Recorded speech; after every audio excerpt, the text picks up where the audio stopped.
Nascer, morrer, renascer ainda e progredir continuamente. Paulo Ellie.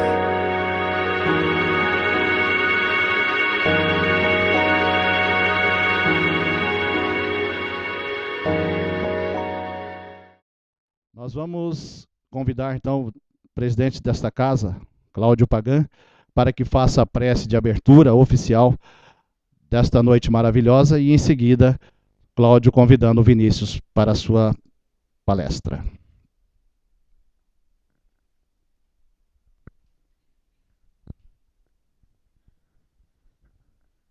Então vamos, nesse instante, elevar os pensamentos, que Jesus esteja em nossos corações,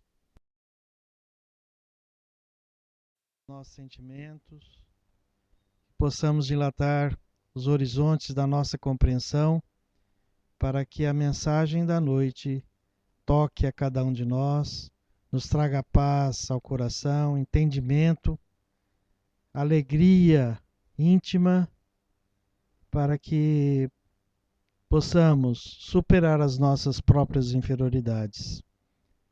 Que Jesus, que os amigos espirituais ampare a cada um de nós. Possamos oferecer nossas preces. Pai nosso que estais nos céus, santificado seja o teu nome. Venha a nós o teu reino. Seja feita a tua vontade, aqui na terra como no céu.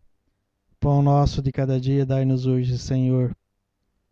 Perdoa, Pai, nossas dívidas, assim como perdoamos nossos devedores. Não nos deixes cair em tentações e livra-nos do mal. E que assim seja. Com esta prece, Mestre Jesus, amigos espirituais, declaramos por iniciada a reunião de explanação na noite de hoje. Que a paz esteja conosco em nossos corações e que assim seja. Agora é com muita honra que recebemos de volta, né, Vinícius, e com você a palavra.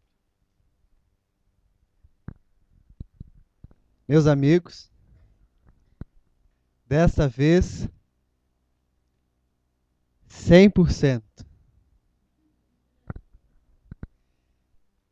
Eu brinquei com a minha noiva lá antes de vir, que dessa vez eu queria me lembrar da palestra que eu fiz na sexta-feira. Que ano passado estava febril, estava com febre, não estava febril. E terminada a nossa tarefa,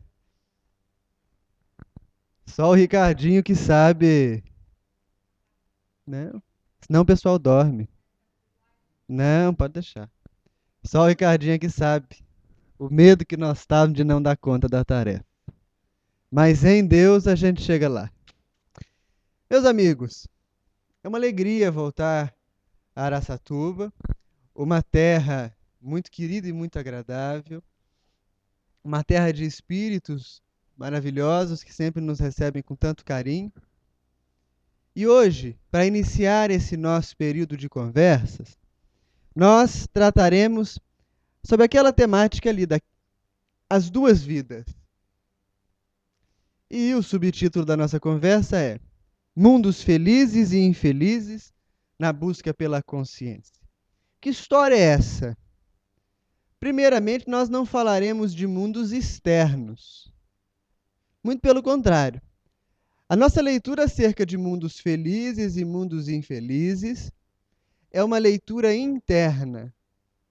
Se nós acompanhamos o Evangelho segundo o Espiritismo, no capítulo 3º, vamos encontrar Allan Kardec teorizando acerca da existência de diferentes mundos nos quais os espíritos vivem suas experiências de erraticidade. E o codificador, de forma muito inspirada, vai deixar claro o fato de que, se por vezes se refere a mundo como o lugar externo no qual a alma encarna-se para progredir, ou no lugar externo onde a alma efetua seus aprendizados de erraticidade, também, e em muitos casos, esse mesmo conceito toma como definição o estado vibratório dos indivíduos. Então podemos dizer que nós, enquanto coletividade humana, vivemos em um mundo embrutecido, ainda muito materializado e que vem sofrendo as suas transformações. Mas se observarmos cada indivíduo em particular, já não será tão fácil dizer em qual mundo todos nós vivemos. Em nossa reunião, por exemplo, temos aqui vários indivíduos e cada um de nós, cada um de vocês, vive um momento interno, vive as agruras ou as felicidades de seu mundo particular. É sobre esse mundo interior que nós vamos conversar. Porque, à medida que amadurecemos a nossa reflexão acerca da vida, percebemos que a realidade é dividida para nós de forma muito clara em um mundo material, concreto, objetivo, em um mundo onde a consciência coloca-se sediada na matéria e nada mais, mas também começamos a vislumbrar um mundo espiritual. Um mundo que transcende esses limites materiais. Não estamos falando de colônias espirituais, não estamos falando disso, estamos falando de valores. Porque alguns companheiros falam para nós, eu não sou materialista, eu acredito na vida no plano espiritual, eu trabalho na casa espírita para ganhar meus bônus hora, porque quando eu desencarnar eu quero ir para a colônia. Você é materialista.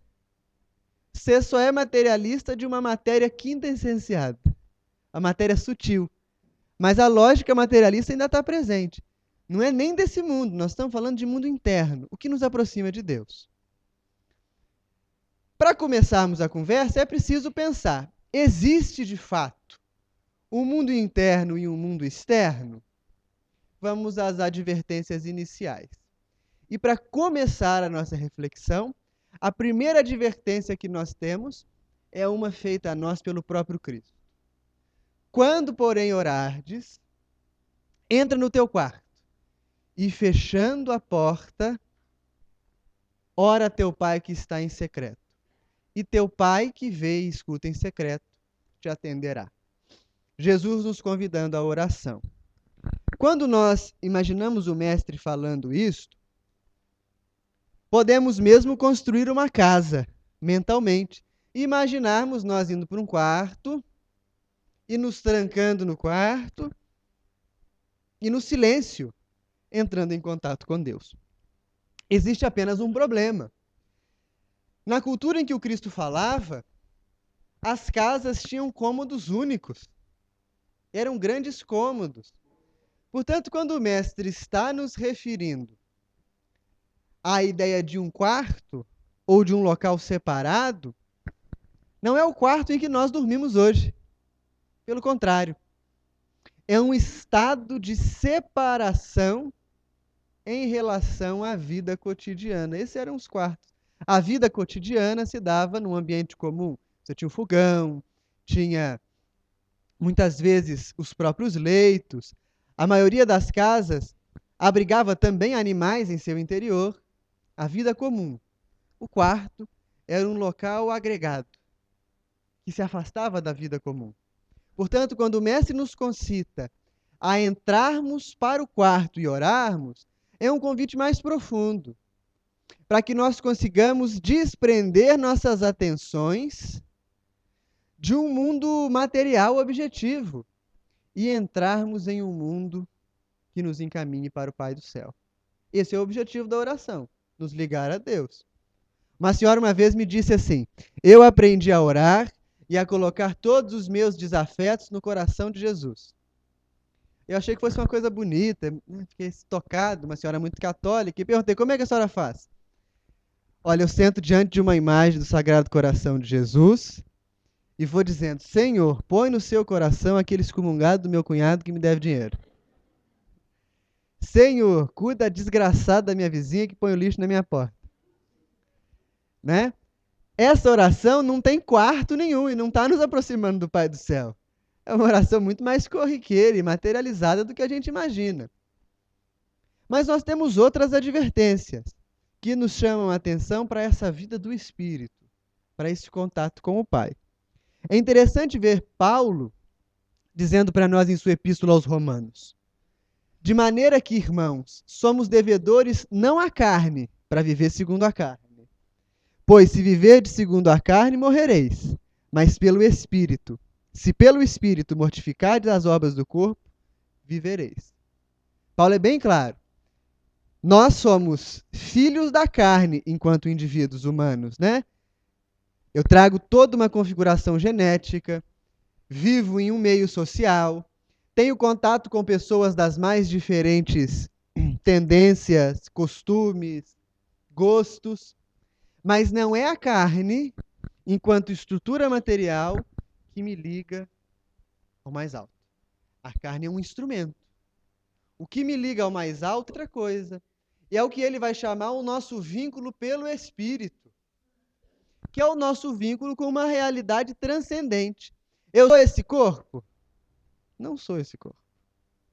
Esse corpo vai virar adubo da vida material, não é? Essa resposta é fácil para a gente dar. Eu sou as minhas emoções? Fica mais difícil, né? Não, eu não sou as minhas emoções. Ainda não sou. Eu sou os meus pensamentos, então? Também não sou meus pensamentos. Então, que raio de coisa que eu sou? Quer ver como é que vocês não são nem corpo, nem emoção, nem mente? Como nós não somos? Imagine que você está arrumando o seu guarda-roupa. Então está desdobrando aquelas roupas que estão amarrotadas e redobrando. Na noite anterior, porém, você discutiu com uma pessoa que ama muito. Então você está arrumando as suas coisas, mas a sua emoção está onde? Na discussão. Porém, na manhã seguinte, vence uma conta a qual você ainda não tem dinheiro para pagar. A sua mente está na conta. Então, seu corpo dobra roupas, sua emoção está na discussão e sua mente está na conta. Onde está você? Alguém diz em todas as coisas. Outro diz em nenhuma. Outro diz em perdido, né? Não é? Nós, então, precisamos entender o que nos liga ao mais alto. E compreender que muitas maneiras que nós normalmente entendemos como sendo porta do mais alto são ainda vínculos que nós criamos com a carne e não um vínculo com o espírito. Só que para achar esse vínculo com o espírito é algo que nós precisamos garimpar. Precisamos fazer com que o nosso pensamento e a nossa emoção se alinhem para que nós sejamos, de fato, aqueles que entram em contato com o mais alto. O espírito Humberto de Campos, no livro Contos e Apólogos, traz um conto muito interessante, chamado No Reino das Borboletas. E esse conto fala para nós do processo evolutivo de nós, seres humanos. Como isso se dá? Conta ele que num ninho de larvas, a larva mais velha se ausenta do local para buscar uma horta capaz de saciar a fome incansável das companheiras. Ela era maior, a mais robusta, a mais antiga. E quando se ausenta, uma borboleta muito bela pousa no ninho das larvas e diz a elas: minhas irmãs, não temam, porque a vida como larva é uma vida dura. Vivem rastejando, dependem de situações adversas, mas eu digo a vocês que também fui larva. E nas intempéries da vida, vivi rastejando e comendo folhas, até que morri. E o que era para mim morte aparente, foi o início de nova vida. Após o período de inação. Despertei como podem me ver. E hoje digo a vocês, coragem e esperança, porque também irão despertar e também voarão como eu. As larvas jovens ficaram encantadas. A borboleta se foi e no fim da tarde, quando a velha matrona do ninho chega, as pequenas estão incontidas para contar-lhe a experiência celestial. Mas ao narrarem o contato com a borboleta, são imediatamente desencorajados pela antiga dona do local. Onde já se viu, isso são lendas. É impossível que nós, vejam vocês, nós voemos. Como pode? Vocês são muito novas e conhecem pouco da vida das larvas. Eu descobri uma horta fabulosa. Nós teremos couves para o resto da vida e poderemos nos alimentar indefinidamente. Tirem essas bobagens da cabeça e vamos viver a nossa vida. As pequenas ficaram desmotivadas, mas naquela noite, ao adormecerem todas e ao amanhecer novo dia, a velha e gorda senhora do ninho não despertou. Estava morta. Aparentemente morta. Enrijeceu-se sobremaneira. As pequenas, frágeis, velavam pela antiga mãe enquanto seguiam sua vida natural. Até que um dia, inopinadamente, do antigo corpo embrutecido, veio à luz belíssima borboleta. Humberto de Campos, com uma ironia que lhe é peculiar, termina o conto dizendo: há muita semelhança entre o reino das borboletas e dos homens.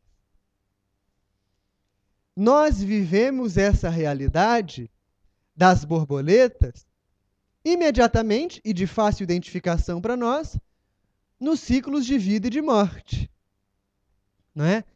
Vivemos uma vida de larvas nesse mundo e vamos, a partir da morte do corpo, ingressar em um mundo diferenciado, invisível, um mundo superior.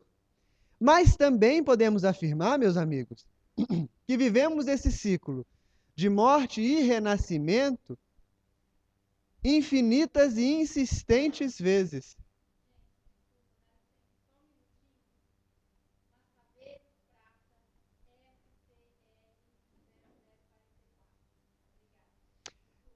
Vivemos esses ciclos insistentemente quando nós vamos refazendo nosso conjunto de conceitos, quando vamos amadurecendo pontos de vista, quando vamos descolando a nossa consciência da matéria e colocando a nossa consciência em estados sutis.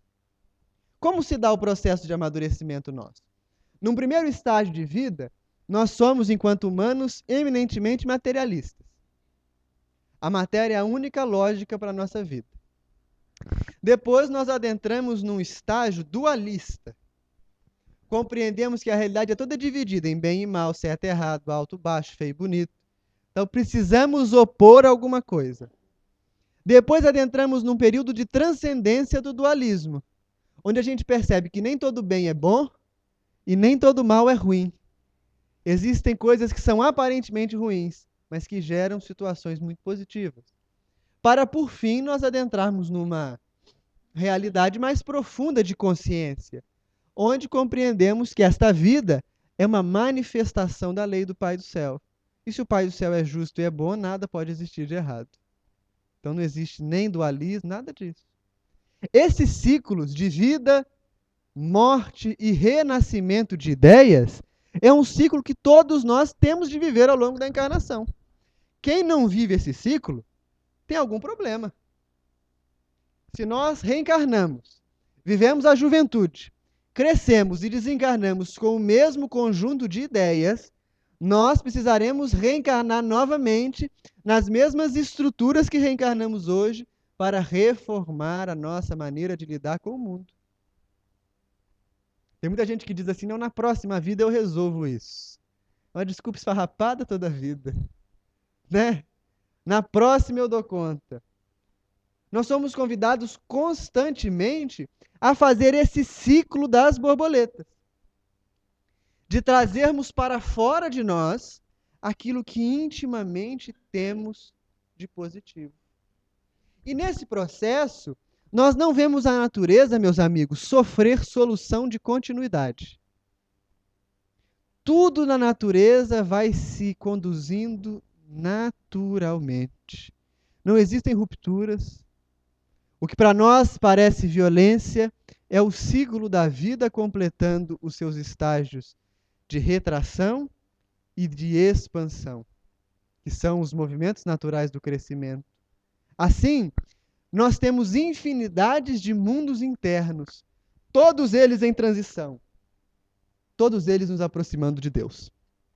De modo que não existe um indivíduo sobre a Terra que seja incapaz de progredir ao longo de uma vida. O pior que seja aquele seu parente, seu chefe, aquele seu vizinho, aquele seu companheiro de trabalho espírita, ele está no melhor momento da sua caminhada evolutiva ao longo de toda a sua existência. E nós também. Precisamos progredir. Kardec vai estudar essa ordem da criação e pergunta no Livro dos Espíritos: o terem os seres vivos uma origem comum, começarmos iguais, no princípio inteligente, não é a consagração da doutrina da metempsicose, que é a doutrina da reencarnação oriental, de que a gente pode nascer como homem, depois nascer como bicho, depois nascer como homem de novo, e aí o cachorro pode ser sua avó reencarnada? Essa é a metempsicose. E aí os espíritos são muito profundos ao dizerem para nós: duas coisas podem ter a mesma origem e absolutamente não se assemelharem mais tarde. Quem reconheceria a árvore, tem um S a mais, com suas folhas e frutos, no germe informe que se contém na semente de onde ela surge?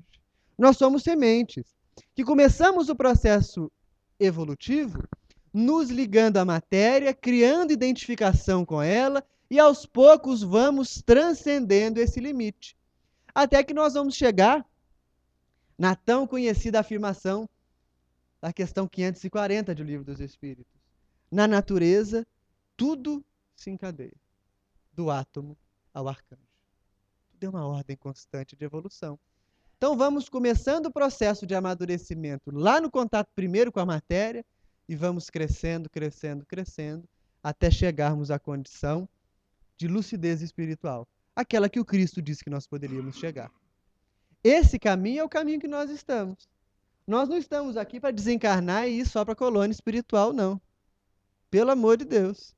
Nós não estamos aqui para chegar lá e ter uma casinha no plano espiritual. Estou construindo minha casinha lá. Larga a casinha, gente. Tem que desencarnar aqui e desencarnar lá também. Não é morrer lá para nascer de novo, mas tem que desencarnar aqui, desapegar das formas materiais, chegar no plano espiritual e falar: qual que é a minha tarefa? O que eu tenho para fazer? Qual que é a minha função? Ficar correndo atrás de puxadinho na casinha não dá, não. Né? Nós estamos financiando essa casa na erraticidade tem milênios. Está maior que esses financiamentos de casa que a gente tem aqui. Vamos abrir mão disso. Precisamos nos compenetrar do processo evolutivo. Mas é uma coisa complicada de estudar, não é? Como que a gente evolui? Vamos tentar entender o processo. Até aqui vocês estão acompanhando? Tudo bem? Deus. Deus é a essência incriada de tudo. Quando Deus existiu? Não existe tempo quando se fala de Deus. Ele está fora do espaço e do tempo. Deus cria algo, que aí nossa literatura espírita ainda não é uma literatura que afirma certamente o que é, mas o fato é que Deus põe-se a criar. Uma vez que Deus cria, este algo dará origem ao princípio inteligente. E o princípio inteligente inicia a sua caminhada de amadurecimento. Então, primeiro o princípio vai estagiar lá no mineral. Por que o princípio estagia no mineral? Porque nós vamos aprendendo valores profundos da vida nos estágios inferiores da natureza que nos abraçam. Então, no mineral, o que esse piso está aprendendo? Pelo amor de Deus. Tem uma ardose aqui que vai ficar aqui a vida inteira, nós vamos desencarnar, reencarnar, desencarnar, reencarnar, desencarnar, reencarnar. A ardose vai estar aqui. E o que essa danada está aprendendo que demora tanto? O princípio, quando inicia a sua caminhada, aprende nas formas materiais as leis de atração e repulsão. Afinidade ou repulsão magnética. Então, o princípio começa a desenvolver a sua relação com o meio de forma muito rústica nos estágios materiais. Ele se relaciona com outros princípios. Saído do reino mineral, o princípio adentra no reino vegetal. E no reino vegetal o aprendizado é outro. E é muito interessante. Porque no reino vegetal nós vemos a planta desenvolver o fototropismo, a necessidade dela de buscar a luz para crescer. Uma metáfora muito interessante para a nossa caminhada. Mas também o geotropismo, as raízes buscam o solo, ou buscam fixar-se no meio onde ela é adaptada a viver, porque a planta já precisa de trocas com o meio. A planta vai precisar de água, de nutrientes, das variações climáticas. Então, se no mineral o princípio aprende a existência de outros princípios, no vegetal, aquele ser que começa a crescer, aquela entidade que começa a crescer, aprende que se relaciona com o meio que o recebe. Então começam as primeiras trocas. Dali nós vamos para o animal. No animal, o aprendizado é muito curioso, porque é o aprendizado da relação que nós temos com os outros. O animal desenvolve o instinto, coisa que nenhum pé de abacate tem, né? Que nenhum pé de alface tem. O animal desenvolve, então, a necessidade de zelar pela prole, de demarcar o ambiente, de caçar, de cuidar de si e de cuidar dos seus. Então, percebe, o princípio vai adquirindo cada vez maior complexidade. Até o instinto, como nos diz Kardec, a lei nos conduz. E sempre o reino posterior guarda em si os aprendizados do reino anterior. Depois do animal, então, nós chegamos ao estágio humano. E o que a gente aprende no estágio humano? Livre-arbítrio. Essa é a grande conquista da humanidade. Livre-arbítrio. Tudo que nós aprendemos antes, do mineral ao animal, está presente hoje em nós. Mas surge uma consciência diferenciada. Porque aqui nós não estamos falando mais de princípio, nós estamos falando de espírito. Da individualização absoluta do princípio. E o espírito pode sim agir de forma animalesca, mas não deve. Eu posso disputar uma fêmea violentamente, como acontece muito por aí, né? Mas já não é mais do meio em que eu vivo. Eu posso atacar e matar outro por uma disputa de território, de espaço? Eu posso, porque eu sou superior aos reinos anteriores, mas eu não devo. E o livre-arbítrio é exatamente o exercício da nossa capacidade de discernir entre aquelas coisas que nos ligam à matéria bruta e aquelas coisas que começam a ampliar a nossa consciência. Esse é o estágio que nós estamos. Por isso nós estamos escolhendo. Por isso o livre-arbítrio é algo tão maravilhoso, porque ele dá a nós a possibilidade de fazermos o que quisermos com todo aquele passado de aprendizado que tivemos. Se lembram da parábola do filho pródigo? O filho pródigo é a história espiritual da humanidade. Quando o indivíduo chega no reino humano, ele diz ao Criador: Pai, me dá a minha parte da herança, ou seja, o domínio sobre todos os reinos anteriores, porque eu quero viver a minha vida. E aí nós viemos para o mundo das formas e começamos essa vida bacana que nós temos aqui de progresso. O problema dessa vida é que nós nos apegamos a tudo, né? Quando a gente começa a reencarnar como homem, a gente fala assim, olha, eu quero crescer rapidinho, Pai do Céu. Então eu vou dar umas 2, 3 passadinhas lá só para resolver o que eu tenho que resolver e depois eu vou embora. Só que a gente descobre o apego, descobre o prazer. A gente fala, Deus, 2 é muito pouco. Dá umas 2.000.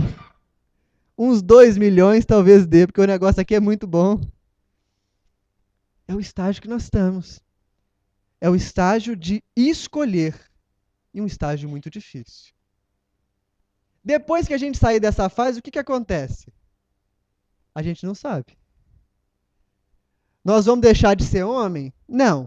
Porque a forma humana é o protótipo da evolução daqui para frente. Mas qual vai ser a grande aquisição do nosso momento evolutivo, nós não sabemos. Mas o fato é que, depois disso, nós voltamos para a casa do Pai. E nos ligamos novamente a Deus, com todo um processo de aprendizado feito.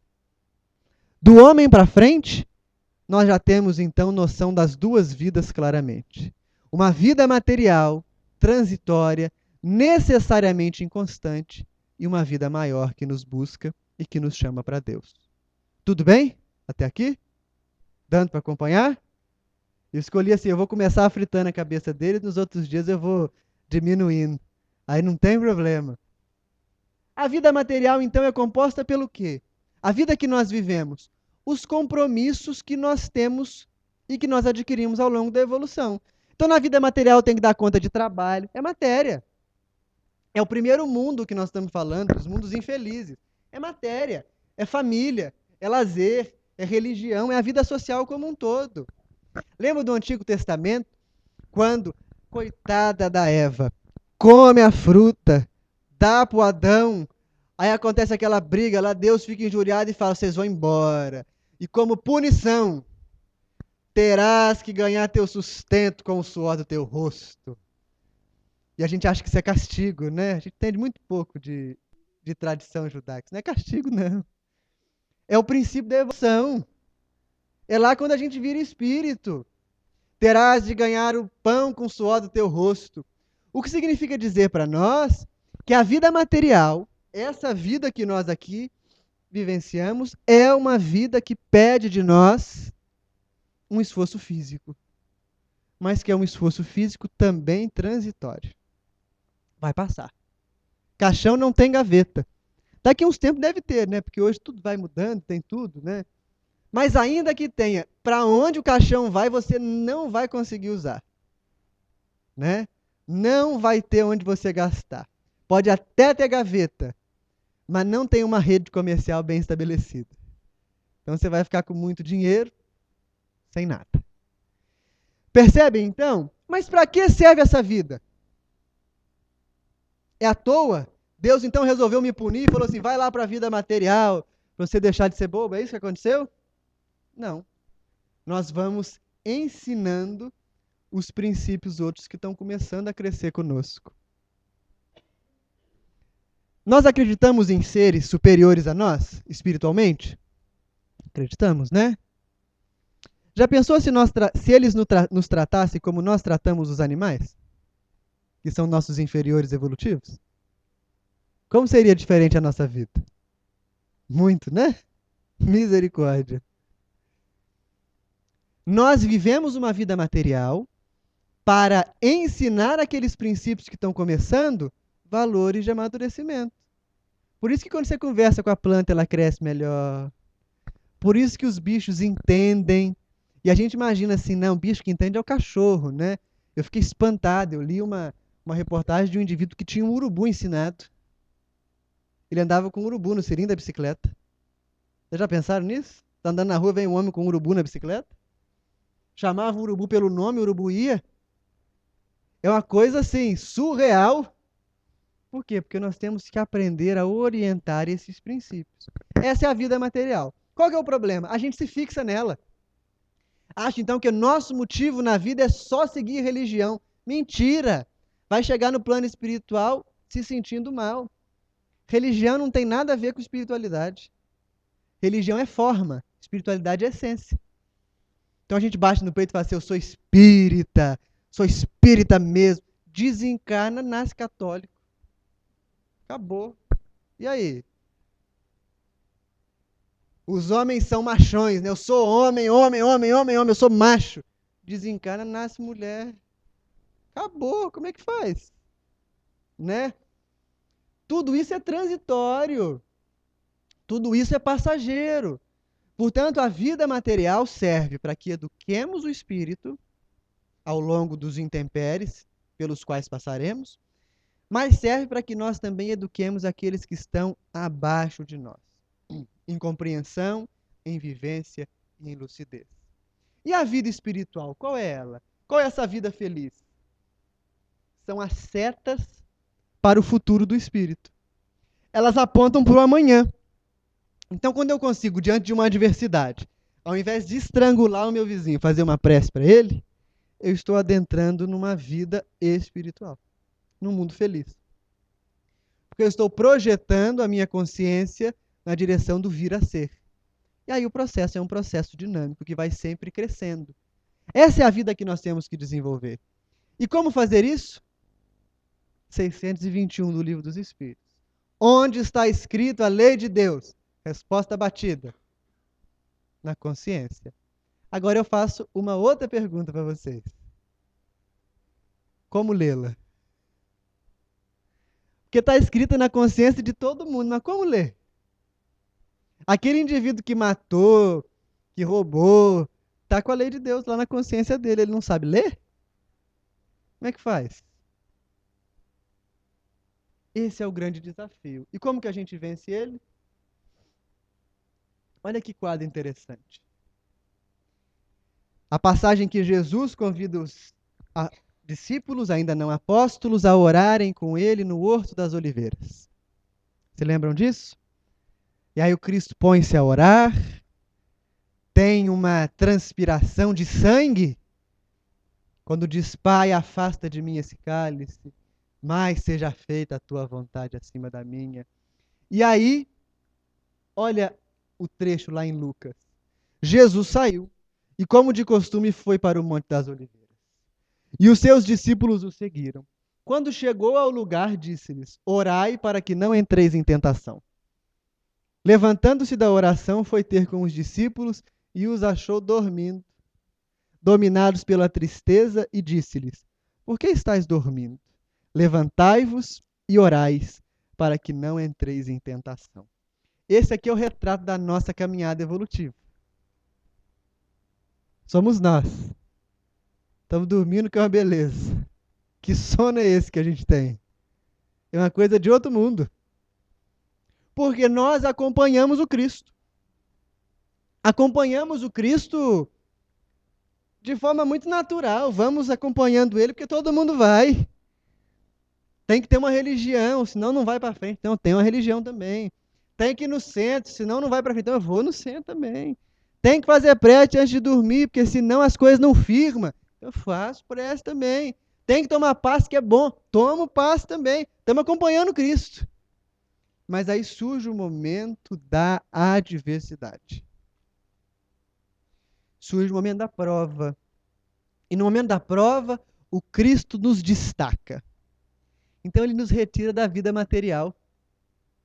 E ele fala, vamos ouvir o que o Pai do céu tem para nós.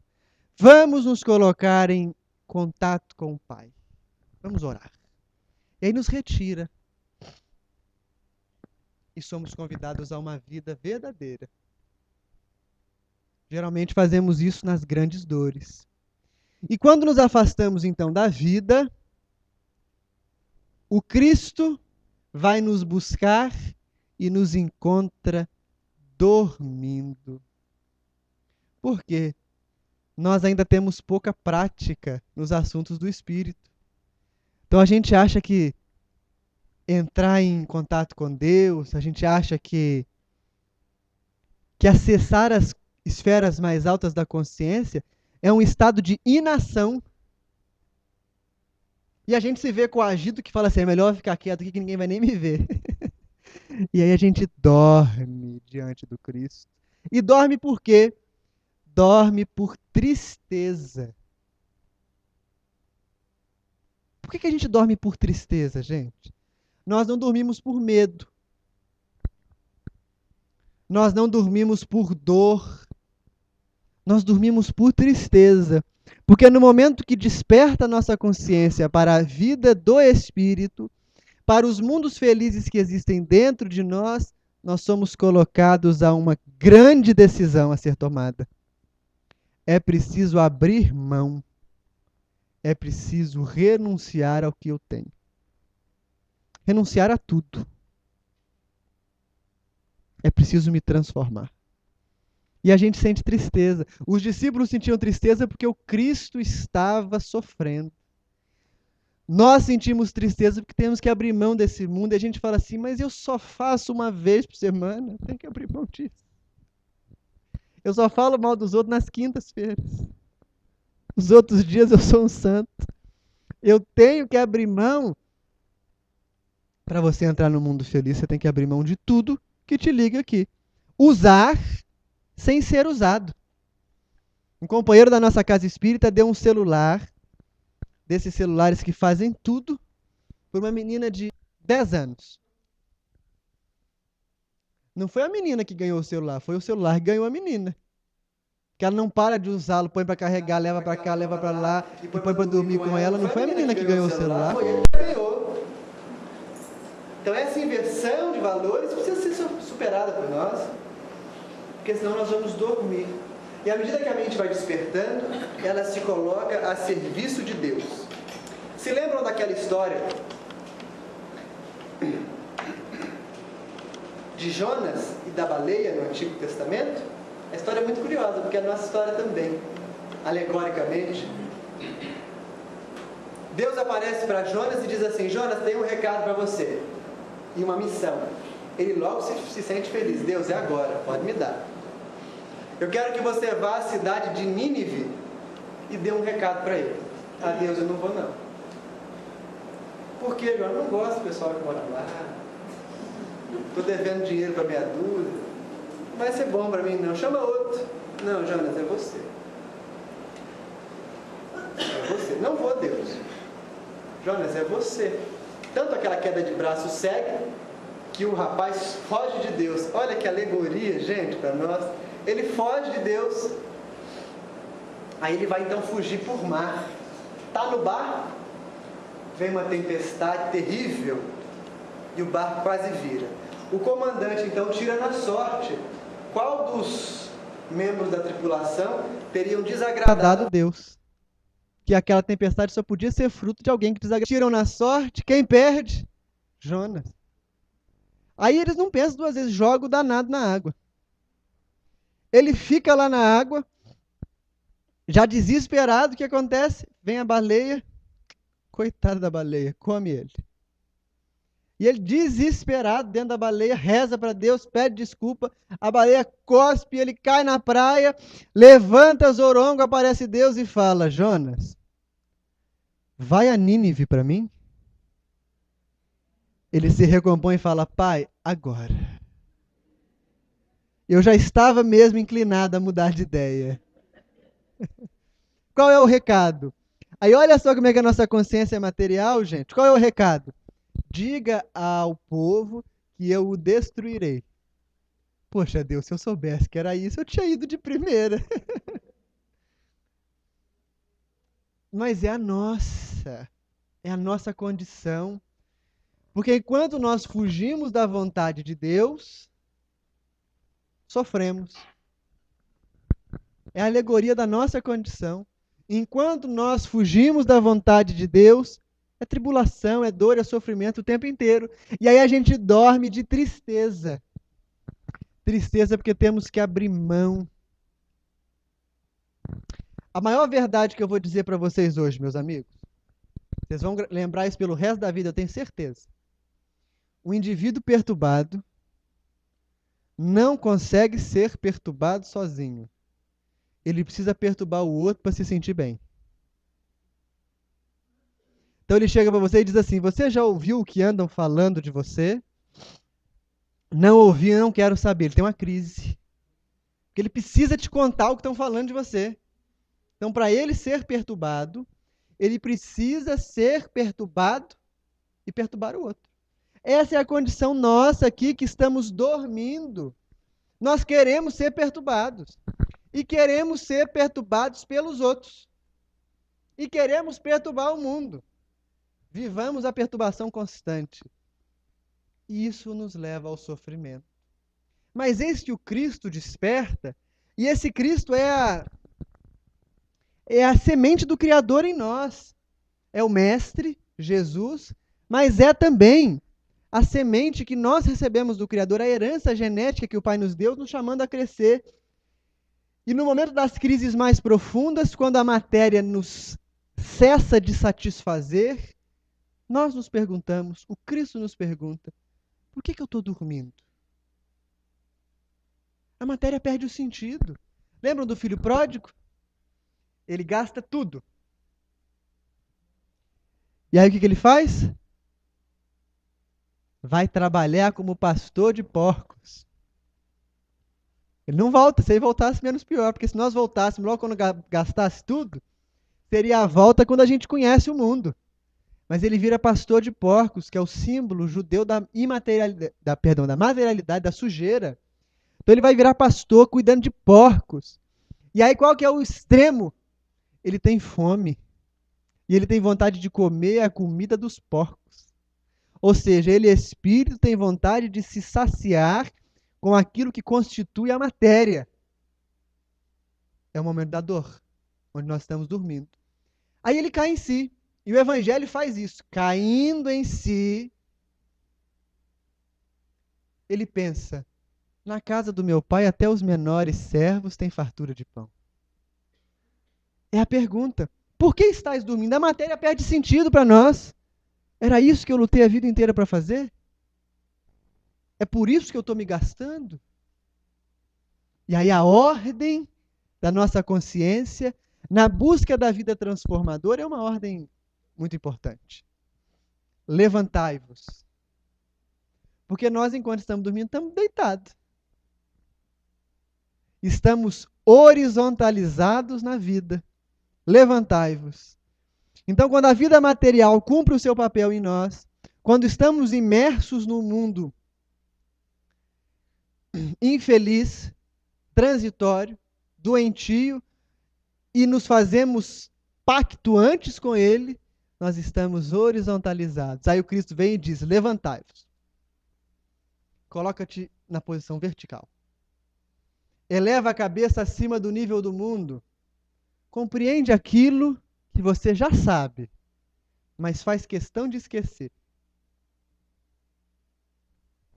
Orais. Ponha-te em contato com Deus. Esse é o caminho para adentrarmos numa vida superior. Colocarmos-nos em contato com Deus. Compreendendo que o mundo não é o que parece. Verticalizamos a consciência. Mas depois perguntamos, Pai do céu, o que queres que eu faça? Qual a minha tarefa? Onde eu devo ser útil? Quantos indivíduos sobre a Terra? Quantas tarefas distintas? Quantas pessoas? Quantas funções particulares a serem cumpridas? Orais. O que queres que eu faça, Senhor? E aí o final é beleza. Para que não entreis em tentação. É curioso que o texto não diz para que não caiam em tentação. Ele diz não entreis em tentação. Cair é diferente de entrar, não é? O indivíduo cai em si. Lá no filho pródigo. Aqui ele entra. Quando você cai, você levanta. Você muda. Você toma um choque. Leva o abalo da experiência. Quando você entra conscientemente. Você escolhe. E qual é a tentação que nós entramos com frequência? A ilusão de que somos esse corpo, de que essa vida é a vida mais importante, de que nós temos que fazer tudo só pelo que está aqui, de que nós temos que valorizar e cuidar daqueles princípios que são transitórios nesse mundo. E assim, meus amigos, nós estacionamos o nosso processo de amadurecimento. E a nossa consciência fica parada. E nós vamos nascendo, vivendo, desencarnando, nascendo, vivendo, desencarnando, nascendo, vivendo, desencarnando, vivendo as experiências de forma muito similar, crescendo muito pouco, enquanto nós precisaríamos, em verdade, transcender esse limite, buscar a vida verdadeira do Espírito, compreendendo que é preciso verticalizar e entrar em contato com o Pai. Assim, o convite da noite é o convite de nos reconhecermos seres em transição. Fala-se muito de transição planetária, de mudança no globo. Nós temos que falar de transição humana, de transição particular. Nós somos seres em transição. E que transição é essa? Dos níveis inferiores da consciência para os degraus superiores da vida do espírito. Como faremos isso? Acordando. Precisamos acordar. Se não acordarmos, viveremos toda a vida assistindo palestras, tomando passes, participando de trabalho mediúnico e desencarnaremos da mesma forma que chegamos ao mundo, com pouquíssimas alterações. É preciso transcender, meus amigos. E ao transcendermos, encontraremos a verdadeira vida do Espírito. Assim nós podemos compreender Paulo, que no auge de uma de suas epístolas, nos convida à meditação. Porque agora já não sou mais eu quem vivo. É o Cristo que vive em mim. Todos nós, uma vez adentrado o caminho da caminhada espiritual, da trilha, da senda libertadora espiritual, todos nós seremos morada para os valores mais nobres do Espírito, numa caminhada para o que virá amanhã, e que nós conhecemos pouco, mas que virá de forma libertadora. Por que nós estamos dormindo? Vamos despertar, meus amigos. Que Jesus os abençoe.